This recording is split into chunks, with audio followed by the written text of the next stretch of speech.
Hello प्यारे बच्चों, आपका आईसीसी स्टडी पॉइंट में पुनः स्वागत है।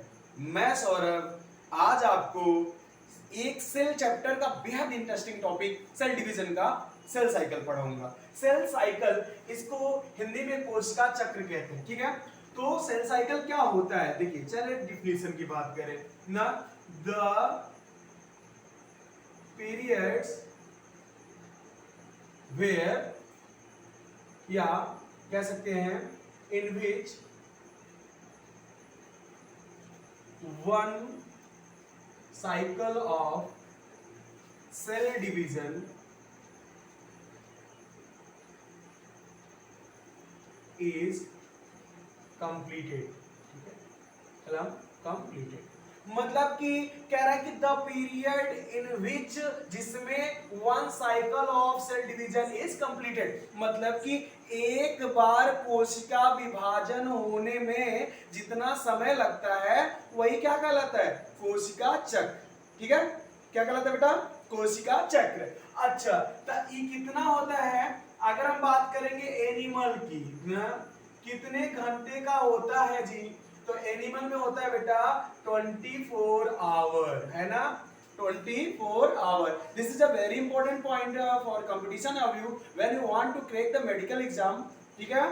तो यहाँ पे क्या है बेटा, एनिमल सेल्स जो होती हैं, एनिमल सेल जो होती हैं, इनका जो सेल डिवीजन होता है उसको कंप्लीट होने में कितना लगता है, 24 आवर्स। 24 घंटे में एक बार यह विभाजन करके दो कोशिका बना देती हैं। कौन सी सेल, एनिमल सेल, मतलब जंतु की कोशिका है, ठीक है। चलिए, तो इनके सेल साइकिल कितने देर में कंप्लीट होता है, 24 आवर्स में, ठीक है। दूसरा क्या है, प्लांट सेल की बात करें, when we talk about a plant cell, तो प्लांट सेल कितना देर लगाता है बेटा, ये लगाता है 31 आवर्स। इसका जो सेल साइकिल होता है वो कितने घंटे में कंप्लीट हो जाता है, 31 घंटे में। कितने घंटे में, 31 घंटे में, ठीक बेटा, 31 आवर्स, है ना। तीसरा है ईस्ट की सेल, तो ईस्ट की सेल में कितना लगता है बेटा, ईस्ट की सेल 90 मिनट, ओनली 90 मिनट में क्या करती है, अपना सेल साइकिल कंप्लीट कर लेती है। कितने मिनट में, 90 मिनट में अपना सेल साइकिल कंप्लीट कर लेती है, ठीक है। अब क्या बचा, रुक जाइए 1 मिनट, बचा क्या बेटा, अब बचा बैक्टीरियल सेल, है ना। क्या है, बैक्टीरियल सेल, ठीक है। तो बैक्टीरियल सेल कितने देर में, ये 30 मिनट में, कितना, 30 मिनट, है ना। 30 मिनट में ये अपनी सेल साइकिल कंप्लीट कर लेती है। तो आपके पास जो है 4 बहुत ही महत्वपूर्ण प्रश्न तैयार हुए बेटा। अगर आपसे पूछा जाता है कि जो एनिमल सेल होती है उसमें सेल साइकिल कितने घंटे की, 24 घंटे की, प्लांट सेल में कितने घंटे की, 31 मतलब कि 31 घंटे की, और ईस्ट के सेल में कितने घंटे की, 90 मिनट की, ठीक है। और आपके बैक्टीरियल सेल यानी कि प्रोकैरियोटिक कोशिकाओं में 30 मिनट में ही सेल डिवीजन कंप्लीट हो जाता है। इसी को कहते हैं सेल साइकिल, ठीक है। फिर से रिवीजन कर दे रहे हैं कि वह समय जिसमें एक कोशिका विभाजित होकर दो कोशिकाएं बना देती है, दैट इज कॉल्ड द कोशिका चक्र या सेल डिवीजन। इन इंग्लिश या the period in which one cycle of cell division is completed known as cell cycle, ठीक है। तो ये आपने इंपॉर्टेंट चीजें देखी। चलिए आते हैं सेल साइकिल पे। आप लोग ज्यादा से ज्यादा चैनल को लाइक सब्सक्राइब शेयर करें, ठीक है, सहयोग करें बेटा। हम लोग मेहनत कर रहे हैं, आप लोग भी मेहनत करिए। और दूसरी चीज, हम देखिए 2 वर्ड हम पा रहे हैं यहाँ पे, that is called cell and cycle, ठीक है। तो कोशिका के बारे में सभी लोग जानते हैं, है ना। कोशिका क्या होती है, जीवन की संरचनात्मक एवं क्रियात्मक इकाई को कोशिका कहते हैं। 8 से पढ़ते चले आ रहे हैं ना, जीवन की संरचनात्मक एवं क्रियात्मक इकाई को कोशिका कहते हैं। The cell is the structural and functional unit of life. आई दिमाग को एकदम कंफ्यूजिया देता है कि बार बार यही पढ़ना पड़ता है कि cell is the structural and functional unit of life, है ना। लेकिन यहाँ पे साइकिल को देखिए, तो साइकिल क्या होता है बेटा, देखिए यहाँ से कोई चीज चल रहा है ना, यहाँ पे फिर पहुंच गया, इसी को क्या कहते हैं, that is called the cycle. इसी को क्या कहते हैं, साइकिल, है ना।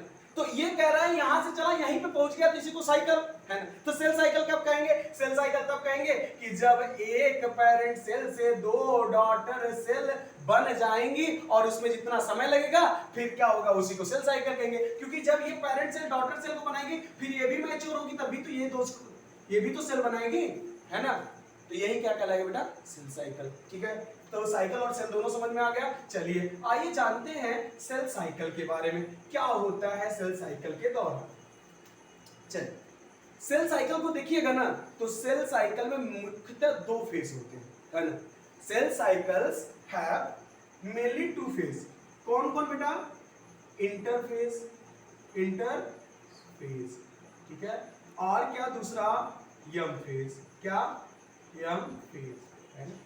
इंटरफेज और यम फेज। सबसे बड़ा फेज कौन होता है, इंटरफेज, क्योंकि सेल डिवीजन का जितना भी समय होता है उसका 95%, कितना, 95%, और इसमें 5% है। तो 95% कहां यूटिलाइज हो रहा है, इंटरफेज में, और 5% कहां, यम फेज में। यम फेज का पूरा नाम क्या है, माइटोटिक फेज, है ना, माइटोटिक फेज। यम फेज का पूरा नाम है बेटा माइटोटिक फेज, है ना। तो ये 5% लगता है, तो बड़का क्या हुआ, बड़का हुआ इंटरफेज, है ना। हमने क्या बताया, the cell cycle is completed into two phase, that is interphase and yum phase. Yum phase includes 95% of total interphase and yum phase includes only 5% of total interphase. ठीक है, यहां तक आपको समझ में आया। चलिए फिगरवा बना लेते हैं। जब फिगरवा बनाइएगा ना तो वहां से सारा कॉन्सेप्ट जो होता है वो क्लियर हो जाता है। क्या होता है, क्लियर हो जाता है। देखिए थोड़ा हमारा आर्ट गड़बड़ है ना, ठीक है, समझ जाइएगा। आप देखिए इसको 4 भाग में बांट दीजिएगा। कितना भाग में, 4। अब यहां लिख दीजिएगा बेटा जीवन, यहां क्या लिखेंगे, यस, और यहां क्या लिखेंगे, G2, ठीक है, G2, और यहां क्या लिख देंगे, यम, ठीक है। यहां पे क्या लिखेंगे। और अब आपसे अगर कोई पूछता है कि बेटा आप बताइए कि इंटरफेज कहां से कहां तक है, तो आप उसको बताइएगा यहां से लेके यहां तक, मतलब G1 से लेके G2 तक, G1 यस G2 सब क्या है, इंटरफेज है। क्या है, इंटरफेज है ना। और ये क्या है, माइटोटिक फेज, माइटोटिक फेज, ठीक है ना। और इसी में लगता है कितना प्रतिशत समय, 95%, और इसमें 5% है ना। अब जीवन को देखिएगा, तो जीवन जो होता है इसमें कितना समय लगता है, 40 से 45%, ठीक है, जीवन में 40 से 45%। और जो ये यस होता है इसमें कितना लगता है, 20 से 25%, ठीक है, 20 से 25%, और यहाँ पे 10 से 15%, ठीक है। तो 10 से 15% वेरी करता है ना, तो 40 से 50, मान लीजिए कि तो ये 60 हो गया, 60 ये 70, मतलब ये वेरी करता है, 45 हो जाएगा, 25 हो जाएगा, ये वेरी करता है ना, अलग अलग वेरी करता है। तो इसमें सबसे बड़ा फेज कौन उभर कर आया बेटा, अगर आपसे पूछे कि इंटरफेज का सबसे बड़ा फेज कौन है, तो जीवन फेज है ना। और उसके बाद कौन है, यस फेज है। उसके बाद कौन है, G2 फेज है। और उसके बाद यम फेज है। यम फेज में, अच्छा, यम फेज कितने फेजों में डिवाइड होता है, 4। कौन कौन, प्रोफेज, मेटाफेज, एनाफेज और टीलोफेज, ठीक है, टीलोफेज है। अब ये क्वेश्चन आपसे आ सकता है कि इसमें सबसे बड़ा फेज कौन होता है, तो सबसे बड़ा प्रोफेज होता है, लार्जेस्ट फेज, लार्जेस्ट फेज, ठीक है। और सबसे छोटा कौन होता है, तो सबसे छोटा होता है एनाफेज, स्मॉलेस्ट फेज, ठीक है, स्मॉलेस्ट फेज, है ना। और आप आइए अब जीवन को पढ़ते हैं। तो जीवन में होता क्या है ना, यहां तक आप समझ गए होंगे, है ना। तो जीवन में क्या होता है, थोड़ा घौंसिया गया, मिटा देते हैं इसको, है ना, यहां तक आप समझ गए। तो जीवन में क्या होता है, यहां पर आरएनए और प्रोटीन का, आरएनए एंड लिखिए, and, RNA and protein synthesis take place, ठीक है। आरएनए और प्रोटीन का संश्लेषण कहां होता है बेटा, जीवन फेज में ना। G1 फेज में RNA मतलब कि राइबोज न्यूक्लिक अम्ल और प्रोटीन का निर्माण होता है। ठीक है, जो एसेसरी प्रोटीन्स होती है उनका निर्माण होता है G1 फेज में, है ना। और इसके साथ साथ numbers of cell organelle is increased, number of cell organelle is increase. जो सेल का नंबर होता है वो क्या होता है बेटा, इंक्रीज कर जाता है, बढ़ जाता है, मतलब सॉरी सेल ऑर्गेनेल का नंबर जो होता है वो क्या होता है, बढ़ जाता है। फिर आ जाइए यस फेज को, यस फेज को कहते हैं सिंथेसिस फेज। क्या कहते हैं, सिंथेसिस फेज, है ना। यस फेज को सिंथेसिस फेज क्यों कहते हैं, क्योंकि यहाँ पे क्या होता है बेटा, डीएनए का रेप्लिकेशन होता है ना। This is a very important point ना। तो where the DNA is replicate, तो ये रेप्लिकेशन होता है यस फेज में। ठीक है, यस फेज में डीएनए का रेप्लिकेशन होता है और इसको सिंथेसिस फेज क्यों कहते हैं, क्योंकि डीएनए गुणसूत्र का मुख्य अवयव है ना। डीएनए गुणसूत्र का मुख्य अवयव है, इसलिए इसको यस फेज को सिंथेसिस फेज कहते हैं। और यस फेज में डीएनए का रेप्लिकेशन होता है और क्या होता है, यहां पर हिस्टोन प्रोटीन का भी फॉर्मेशन होता है। हिस्टोन प्रोटीन, सॉरी एक second, histone protein are also form, यहां पर हिस्टोन प्रोटीन का भी निर्माण होता है, बहुत ही इंपॉर्टेंट है ये ना।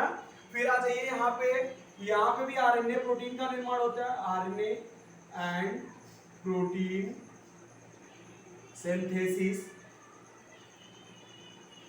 Take place. ठीक है, तो आरएनए और प्रोटीन का निर्माण होता है। बाकी ये अच्छा हाँ, इंटरफेस को हम लोग क्या कहते हैं, प्रिपरेशन फेज कहते हैं।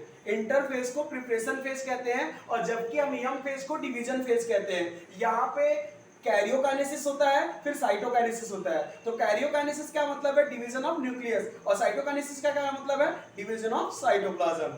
देखिए कैरियोकाइनेसिस देखिएगा ना, तो केंद्रक का विभाजन हो जाएगा, तब विभाजन जब हो जाएगा तो उसी को कहेंगे हम लोग कैरियोकाइनेसिस। और किसने रिपोर्ट किया था, सेल्डर ने। और साइटोकाइनेसिस साइटोप्लाज्म का डिवीजन, उसको किसने रिपोर्ट किया था, व्हाइटमैन ने। ठीक है, तो यहाँ पे होता है। और यहाँ पे ट्यूबुलिन बहुत इंपॉर्टेंट है, G2 फेज जो होता है यहाँ पे ट्यूबुलिन प्रोटीन का फॉर्मेशन होता है।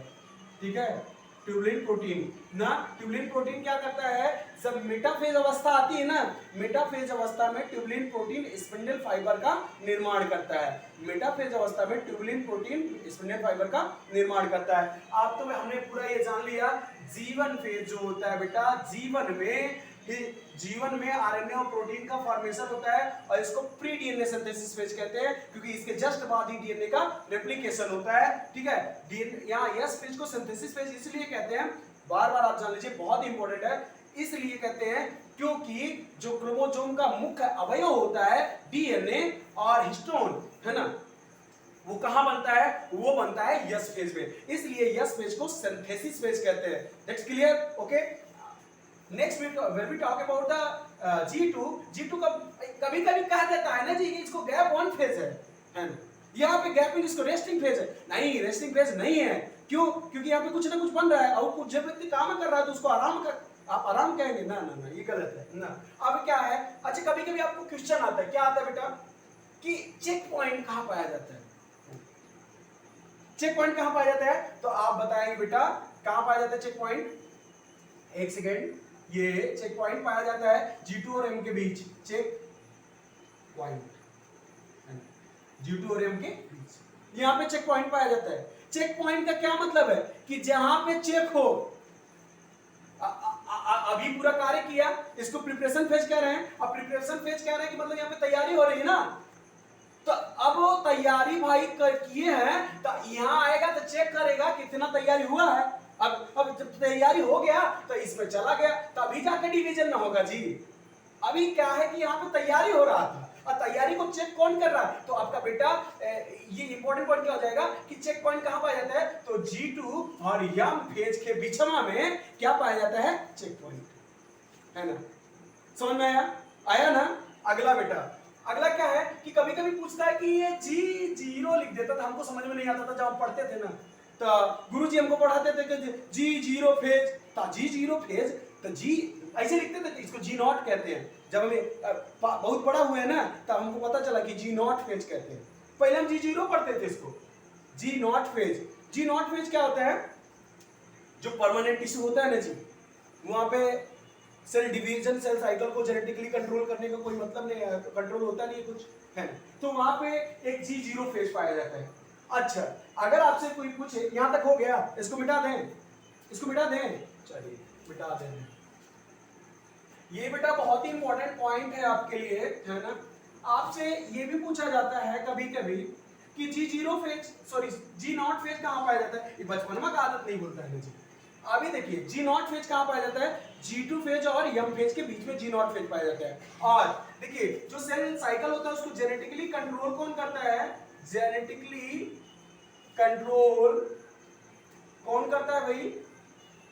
By cyclin. साइक्लिन, ठीक है। साइक्लिन क्या है? ये प्रोटीन है। क्या है? प्रोटीन है। और दूसरा, ये पहला हो गया, ये दूसरा हो गया। दूसरा है CD ना AK ना, CDAK क्या होता है? या अब CDK लिख सकते हैं इसको, CDK। CDK का मतलब होता है साइक्लिन डिपेंडेंट काइनेज। काइनेज, ठीक है, साइक्लिन डिपेंडेंट काइनेज, है ना। ये प्रोटीन साइक्लिन होती है।